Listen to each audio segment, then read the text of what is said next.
दोस्तों, जब भी कोई जिम ज्वाइन करता है या फिर कहीं भी एक्सरसाइज करता है तो उसको बहुत से लोग ये बताने वाले होते हैं कि भाई, अगर बॉडी बनानी हो तो प्रोटीन लिया करो, बिना प्रोटीन के मसल्स नहीं बना पाओगे।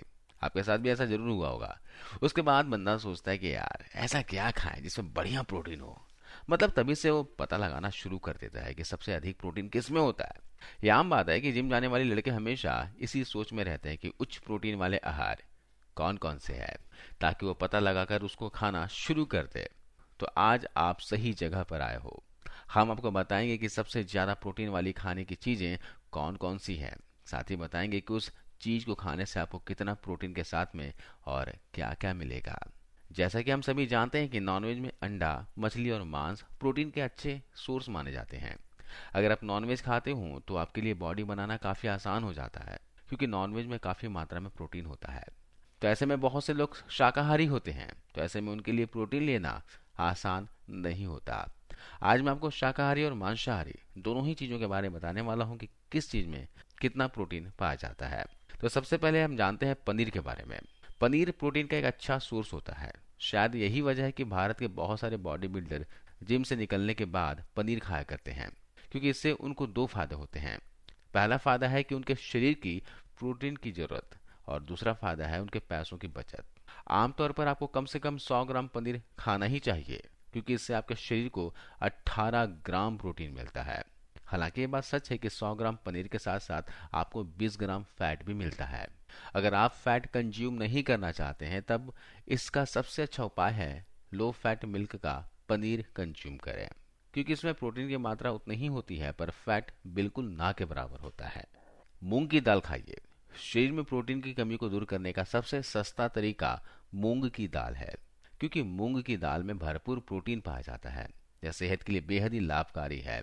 100 ग्राम मूंग की दाल में 24 ग्राम प्रोटीन पाया जाता है। अगर आप हरे मूंग खाएंगे तो इससे आपको फाइबर भी मिलेगा, जिससे आपका डाइजेशन अच्छा रहेगा।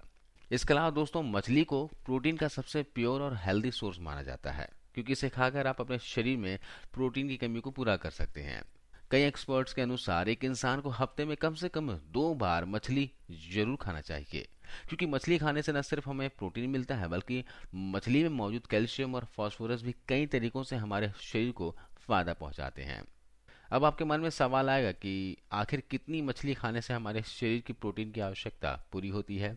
अमूमन हमें कम से कम 100 ग्राम मछली जरूर खाना चाहिए, क्योंकि 100 ग्राम मछली से हमें लगभग 25 ग्राम प्रोटीन मिलता है। वैसे तो सारी की सारी मछली हमारे लिए फायदेमंद होती है, पर अगर मछली का रंग सफ़ेद हो तब उससे बेहतर और कुछ नहीं हो सकता, क्योंकि उसमें ज़रा भी फैट नहीं होता और प्रोटीन रिच होती है।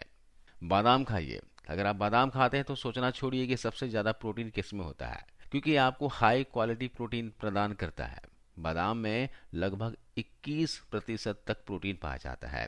100 ग्राम बादाम पर आपको 21 ग्राम प्रोटीन मिलता है। इसके साथ साथ इसमें कई बेहतरीन पोषक तत्व भी मिलते हैं जो हमारे पूरे शरीर के लिए फायदेमंद होते हैं। लेकिन आप यहाँ पर एक बार में ज़्यादा बादाम नहीं खा सकते। आप ज़्यादा से ज़्यादा 18 से 20 भीगे हुए बादाम रोजाना खा सकते हैं, और वो भी अगर आप जिम जा रहे हों तब।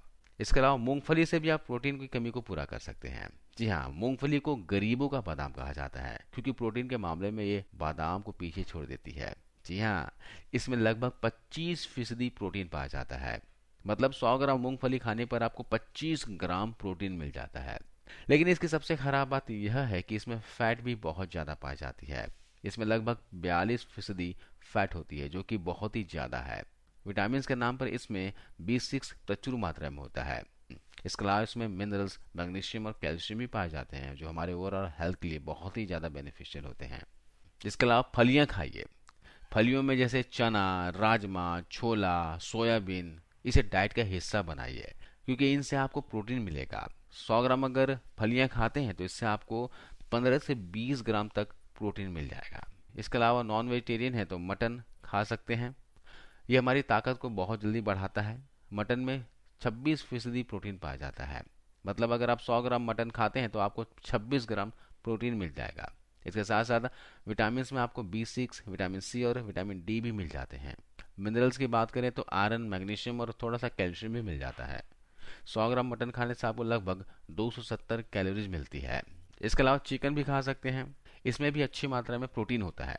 लगभग 24% प्रोटीन पाया जाता है, मतलब 24 ग्राम पर 100 ग्राम में। 100 ग्राम चिकन खाने पर आपको 260 कैलोरीज मिलती है। विटामिन और मिनरल्स लगभग मटन वाले ही हैं, बस उनकी मात्रा में थोड़ा अंतर है। चिकन को फ्राई करने पर पोषक तत्वों पर असर पड़ जाता है, इसलिए इसे उबाल कर ही खाएं। सोया चंक्स भी खा सकते हैं, जी हाँ, जिसे सोयाबीन की बड़ी के नाम से जाना जाता है। ये भले ही एक सस्ता फूड क्यों ना हो, पर सच्चाई तो यह है कि इससे आपको बहुत ही ज्यादा मात्रा में प्रोटीन मिलता है, साथ ही आपके वजन को कम करती है। हर व्यक्ति को अपने आप को सेहतमंद और प्रोटीन युक्त रखने के लिए हफ्ते में कम से कम 2 या 3 बार 50 ग्राम सोया चंक्स जरूर खाना चाहिए, क्योंकि तभी जाकर ये आपको 25 ग्राम प्रोटीन देगा। इतना ही नहीं, सोया चंक्स आपके दिल को भी स्वस्थ रखते हैं और आपको ब्रेस्ट कैंसर सहित कई अन्य बीमारियों से भी सुरक्षित रखते हैं। लेकिन याद रहे कि इन्हें ज्यादा मात्रा में नहीं खाना है, क्योंकि आपके हार्मोनल बैलेंस को भी बिगाड़ सकते हैं। आजकल देखा गया है कि बहुत से युवा बॉडी बनाने के चक्कर में ज्यादा सोया चंक्स कंज्यूम करने लगते हैं, जो कि बाद में उनके लिए दिक्कत पैदा कर देता है। इसलिए हमें हर एक चीज को लिमिट में ही खाना चाहिए। किसी भी चीज की ज्यादा मात्रा होने पर वो चीजें हमें फायदे देने के बजाय नुकसान देने लगती है, और अगर इसे लिमिट में खाया जाए तो सही फायदा देखने को मिलता है। तो सोया चंक्स रोजाना ना खाकर वीक में 2 दिन तो खा ही सकते हैं। इसके अलावा प्रोटीन के लिए सबसे ज्यादा प्रयोग दूध का ही किया जाता है। भैंस के दूध में लगभग 22% और गाय के दूध में लगभग 18% प्रोटीन होता है, लेकिन ये पर लीटर है। जी हाँ, 1 लीटर दूध पीने पर आपको 18 से 22 ग्राम तक प्रोटीन मिल जाएगा। 100 ग्राम दूध पीने पर आपको सिर्फ 45 कैलोरीज मिलती है। दूध में कैल्शियम और मैग्नीशियम भी अच्छी मात्रा में पाए जाते हैं। इसके अलावा आप अंडे खाइए। अंडे प्रोटीन पाने का सबसे बढ़िया और प्रचलित सोर्स है। इसमें लगभग 14% तक प्रोटीन पाया जाता है, मतलब कि 100 ग्राम अंडे खाने पर आपको 14 ग्राम प्रोटीन मिल जाएगा और लगभग 150 कैलोरीज मिलती है। ये विटामिन से भी भरपूर होता है। विटामिन डी, विटामिन ए और B6 की अच्छी मात्रा इसमें मिलती है। इसके अलावा कुछ मिनरल्स भी पाए जाते हैं, लेकिन वो बहुत ही कम मात्रा में होते हैं। अंडों से आपको अच्छी गुणवत्ता वाला प्रोटीन मिलता है। इसके अलावा दही खाइए। दही भी प्रोटीन के लिए अच्छा माना जाता है। 100 ग्राम दही से आपको 10 ग्राम प्रोटीन मिल जाता है। इसके अलावा कुछ और भी पोषक तत्व होते हैं जो कि हमारे पूरे शरीर के लिए फायदेमंद होते हैं। आप सब्जी में मटर या फूल गोभी या फिर ब्रोकली खा सकते हैं। जी हाँ, इन सब्जियों में भी काफी अच्छी मात्रा में प्रोटीन होता है। हरे मटर तो आप कच्चे भी खा सकते हैं, लेकिन गोभी या फिर ब्रोकली को कच्चा खाना ठीक नहीं है। इसलिए बेहतर होगा कि आप गोभी मटर की सब्जी को अपने आहार में शामिल करें। इससे आपको काफी प्रोटीन मिलेगा। और अगर आप ब्रोकली खाना चाहते हैं तो ब्रोकली को हमेशा उबाल कर ही खाएं। अब बात करते हैं दालों की। दालें कई प्रकार की होती है और इसकी सबसे अच्छी बात यह है कि हर दाल न सिर्फ हमारे सेहत के लिए अच्छी है, बल्कि इनसे हमें प्रोटीन भी मिलता है। हालांकि सिर्फ एक दाल से हमारी प्रोटीन की जरूरत पूरी नहीं हो सकती, इसलिए एक्सपर्ट्स ये सलाह देते हैं कि हमें दालों को मिक्स करके खाना चाहिए, क्योंकि मिक्स करने पर ही ये कंप्लीट सोर्स ऑफ प्रोटीन बनती है। हम सभी को एक सर्विंग में कम से कम 100 ग्राम दालों का सेवन करना चाहिए। जी हाँ, मैं पके हुए दाल की बात कर रहा हूँ। 100 ग्राम मतलब आपको 1 कटोरी दाल रोजाना जरूर खाना चाहिए। इसमें लगभग 18 ग्राम प्रोटीन मिलता है। खैर, इसके साथ 40 ग्राम कार्ब्स भी मिलता है। तो दोस्तों, इनमें है सबसे ज्यादा प्रोटीन। आशा करता हूँ ये जानकारी वीडियो आपको अच्छी लगी होगी, फायदेमंद लगी होगी। इस वीडियो को शेयर कीजिएगा और जाते जाते जरूर इस वीडियो को लाइक करते हुए जाइए। धन्यवाद।